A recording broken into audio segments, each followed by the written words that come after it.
In this lesson, we will be reviewing how to solve radical equations. So I'll just give a sample problem, and solving radical equations is quite simple. There's only a few steps that you need to know. So our first example would be 3x minus 3 squared is equal to 2. So square root of 3x minus 3 is equal to 2. Now we have to solve for this.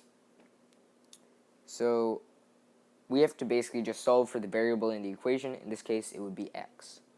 So let me rewrite it here.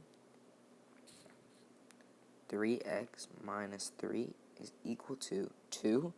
So how do we get rid of that square root? How do we isolate that 3x minus 3? We would have to square both sides, because remember, whatever we do to one side of the equation has to be done to the other side as well. By squaring both sides, we basically get rid of that. We basically get rid of that square root.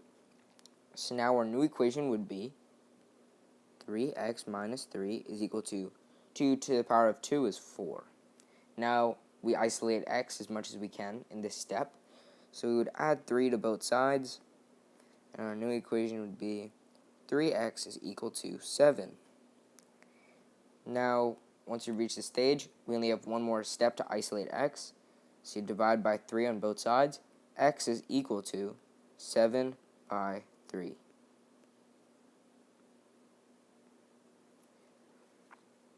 So that would be the first example. Now, let's take a look at a second example. So a second example would be 4 square root x, and then outside is plus 5 is equal to minus 3. So the first step would be to isolate x as much as possible. So we would simply take the 5 away from both sides. So our new equation would be 4 root x is equal to minus 8. Now, how would we get rid of that 4? We would have to divide both sides by 4. So our new equation will be square root of x is equal to minus 2. Because minus 8 divided by 4 is minus 2. And now, how do we isolate x? We simply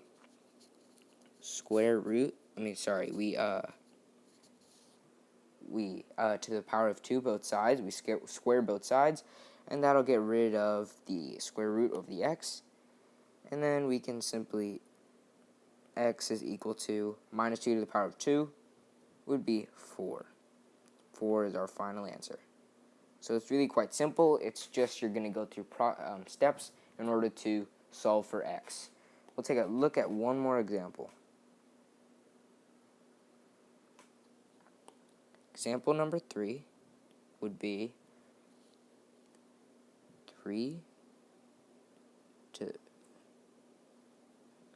9x plus 3 is equal to, here. So 9x plus 3 cube rooted minus 11 is equal to minus 8. So this is a little bit more tricky of a problem because we've got that cube root instead of just the square root. Now, our first step would be to isolate x as much as possible in this first step, so we can add 11 to both sides. And in doing that, we create a new equation, which is 9x plus 3 cube root is equal to 3. Now, once we've reached this step, we have to once more try and isolate x in this next step. But we have that cube root instead of a square root. So instead of squaring everything, we essentially have to cube everything. So we have to cube both sides, and that cube will get rid of that cube root. So now our new equation would be 9x plus 3 is equal to 3 to the power of 3 is 27. So now we will isolate x, minus 3, and we are left with 9x is equal to 24. And now, once you've reached here, we isolate x once more.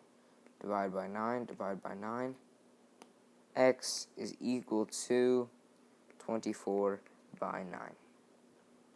And of course, this was simplified down into, so 3, so 8 over 3. So this is how you solve radical equations. You're essentially just isolating x until you find the solution. And this would involve radicals. So thank you for watching this video. Be sure to like and subscribe and watch out for future videos.